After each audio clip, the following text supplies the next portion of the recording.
ಬೇಕು. ನಾನು heart patient. ನಾನು ಜೈದವಾಗ ಹೋಗ್ಬೇಕಂದ್ರೆ ನಮಗೆ ಕಾರ್ಡ್ ಬೇಕು. ನಾನು ಹಾರ್ಟ್ ಪೇಷಂಟು. ನಾನು ಜೈದವಾಗ ಹೋಗ್ಬೇಕಂದ್ರೆ ನನಗೆ ಮಾತ್ರೆಗೆ 5,000 6,000 ಆಗೋದು.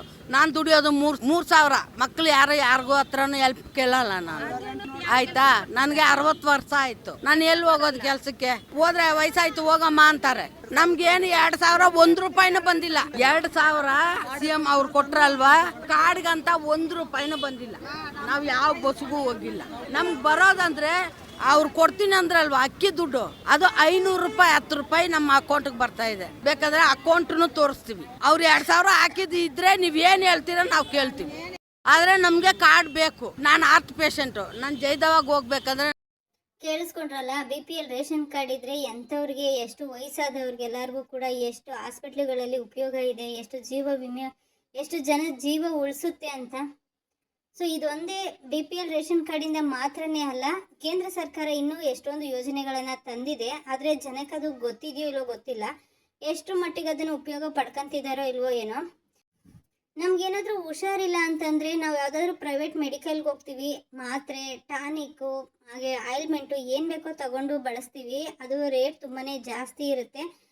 ಹಾಗೇನಾದರೂ ಮೆಡಿಕಲಲ್ಲಿ ತಗೊಂಡಿದ್ರಲ್ಲಿ ವಾಸಿ ಆಗಲಿಲ್ಲ ಅಂತಂದರೆ ನಾವು ಮತ್ತೆ ಕ್ಲಿನಿಕಲ್ಲಿ ಹೋಗಿ ತೋರಿಸ್ಕೊತೀವಿ. ಅಲ್ಲಿ ಅವ್ರು ಕೊಡೋವಂಥ ಮೆಡಿಸನ್ನು, ಟ್ಯಾಬ್ಲೆಟ್ನ ನಾವು ಹೊರಗಡೆ ಎಲ್ಲೂ ಸಿಗೋದೇ ಇಲ್ಲ. ಒಂದೊಂದು ಕ್ಲಿನಿಕಲ್ಲೂ ಡಾಕ್ಟ್ರುಗಳು ಬರ್ಕೊಡೋ ಅಂಥ ಮೆಡಿಸನ್ನು ಬೇರೆ ಮೆಡಿಕಲಲ್ಲಿ ಸಿಗೋದೇ ಇಲ್ಲ. ತುಂಬ ಕಡಿಮೆ ಸಿಗೋವಂಥದ್ದು. ಯಾಕಂದರೆ ಅವರು ಆ ಒಂದು ಕಾಯಿಲೆಗಳಿಗೆ ಏನು ಕಾಯಿಲೆ ಇರುತ್ತೆ ಅದಕ್ಕೆ ತಕ್ಕನಾಗಿ ಆ ಒಂದು ಕಂಪ್ನಿಗಳು ಮಾತ್ರನೇ ಅವರೇ ಇಟ್ಟಿರ್ತಾರೆ ಮೆಡಿಕಲ್ ಒಳಗಡೆನೆ. ಅದೇ ಅಂಥದನ್ನ ಅಲ್ಲೇ ಮಾತ್ರನೇ ಸಿಗೋದು, ಬೇರೆ ಎಲ್ಲೂ ಸಿಗೋದಿಲ್ಲ. ಬೇರೆ ಕಂಪ್ನಿದು ಬೇರೆ ಮೆಡಿಸನ್ ಸಿಕ್ಕುತ್ತೆ ಹೊರಗಡೆ, ಹುಷಾರು ಕೂಡ ಆಗುತ್ತೆ. ಬಟ್ ಆದರೆ ಆವತ್ತಿನ ದಿನ ನಮಗೆ ಹುಷಾರಿಲ್ಲದೆ ಇರುವಾಗ ಡಾಕ್ಟ್ರು ಏನು ಬರ್ಕೊಟ್ಟಿರ್ತಾರೋ ಅದನ್ನೇ ತೊಗೊಬೇಕಾಗಿರುತ್ತೆ. ಹಾಗಾಗಿ ನಾವು ಹೊರಗಡೆ ಯಾವುದನ್ನು ತಗೊಳ್ಳೋಕ್ಕೂ ನಮಗೂ ಮನಸ್ಸೊಪ್ಪಲ್ಲ. ಹಾಗಾಗಿ ನಾವು ಅಲ್ಲೇ ಅಲ್ಲೇ ಹಾಸ್ಪಿಟ್ಲಲ್ಲೇ ಇರುವಂಥ ಮೆಡಿಕಲಲ್ಲಿ ಟ್ಯಾಬ್ಲೆಟ್ನ ಎಲ್ಲ ತೊಗೊಂಡು ಬರ್ತೀವಿ. ಸೊ ಅಲ್ಲೆಲ್ಲ ರೇಟ್ ತುಂಬಾ ಜಾಸ್ತಿ ಇರುತ್ತೆ. ಅದು ಏನೂ ಮಾಡೋಕ್ಕಾಗಲ್ಲ.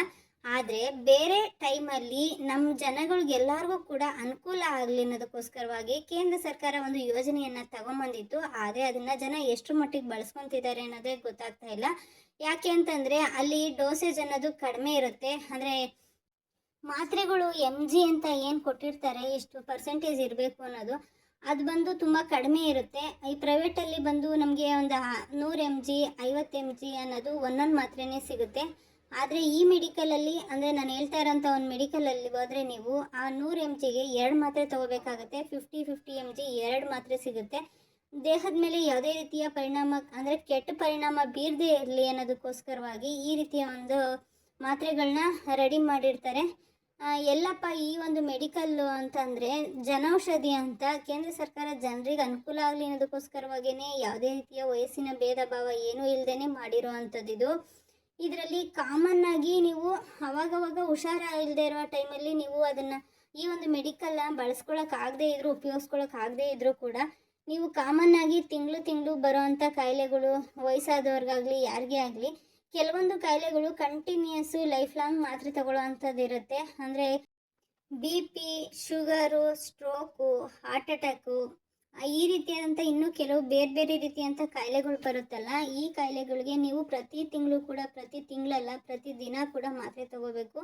ತಿಂಗಳಿಗೆ ಆಗೋವಷ್ಟು ಒಂದು ಸರಿ ನಾವು ಪ್ರೈವೇಟ್ ಮೆಡಿಕಲಲ್ಲಿ ಹೋಗಿ ತೊಗೊಂಬರ್ತೀವಿ. ತುಂಬಾ ದುಡ್ಡು ದುಬಾರಿ ಅನಿಸುತ್ತೆ ನಮಗೆ ಆ ಟೈಮಲ್ಲಿ. ಬೇರೆ ಇದೆಯಾ ಇದಕ್ಕೆ ಅಂತ ಕೇಳಿದ್ರೂ ಕೂಡ ನಮಗೆ ಬೇರೆ ಕಂಪ್ನಿ ಸಿಕ್ಕಿದ್ರು ನಮಗೆ ತೊಗೊಳಕ್ಕೆ ಮನಸ್ಸಾಗಲ್ಲ. ಯಾಕಂದರೆ ಡಾಕ್ಟ್ರು ಬರ್ಕೊಟ್ರದನ್ನೇ ತೊಗೋಬೇಕು, ಭಯ ಆಗ್ತಾ ಇರುತ್ತೆ ಏನಾಗುತ್ತೋ ಏನೋ ಅಂತೇಳಿ.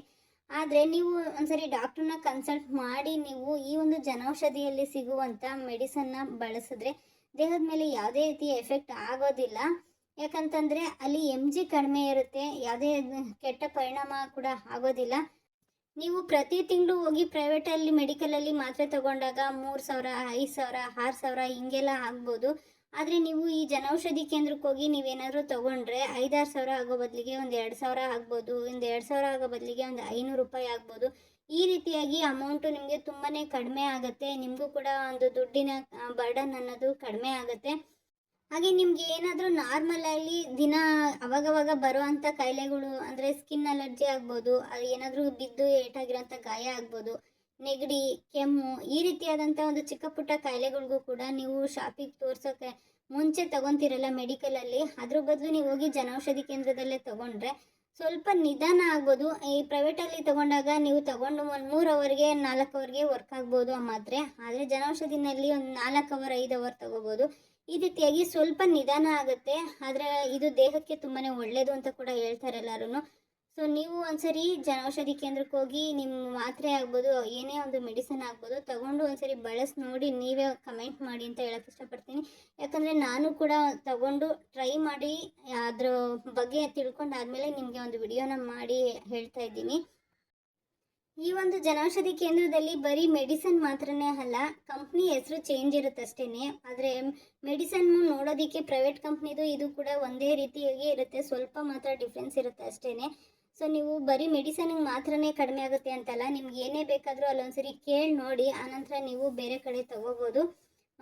ಒಂದು ಎಕ್ಸಾಂಪಲ್ ಏನಪ್ಪ ಅಂತಂದರೆ, ಹೆಣ್ಮಕ್ಳಿಗೆ ಬೇಕಾಗಿರುವಂಥ ಸ್ಯಾನಿಟ್ರಿ ಪ್ಯಾಡ್ ನೋಡ್ಬೋದು ನೀವು. ಪ್ರೈವೇಟಲ್ಲೆಲ್ಲ ಬಂದು 40 ರೂಪಾಯಿ, 50 ರೂಪಾಯಿ, 90 ರೂಪಾಯಿ, 150 ರೂಪಾಯಿ ಹಿಂಗಿರುತ್ತೆ. ಸೊ ಇದರಲ್ಲಿ ಜನೌಷಧಿ ಕೇಂದ್ರದಲ್ಲಿ ಬಂದು ನೀವು ನೋಡಿದ್ರೆ 10 ರೂಪಾಯಿ, 15 ರೂಪಾಯಿಂದನೂ ಸ್ಟಾರ್ಟ್ ಆಗುತ್ತೆ. ಅದು ಕೂಡ ಕ್ವಾಲಿಟಿ ವೈಸ್ ಇರುತ್ತೆ. ಸೊ ನಿಮ್ಗೇನಾದರೂ ಬೇಕು ಅಂತಂದರೆ ನೀವು ಕೂಡ ಹೋಗಿ ಒಂದ್ಸರಿ ತಗೊಂಡು ನೋಡಿ ಅದು ಹೇಗಿರುತ್ತೆ ಅಂತ ಬಳಸಿ ಒಂದ್ಸರಿ ಕಮೆಂಟ್ ಮಾಡಿ ಅಂತ ಹೇಳೋಕ್ಕೆ ಇಷ್ಟಪಡ್ತೀನಿ. ಸೊ ನೀವು ಆದಷ್ಟು ಎಲ್ಲರೂ ಕೂಡ ಈ ಒಂದು ಉಪಯೋಗನ ಪಡ್ಕೊಳ್ಳಿ.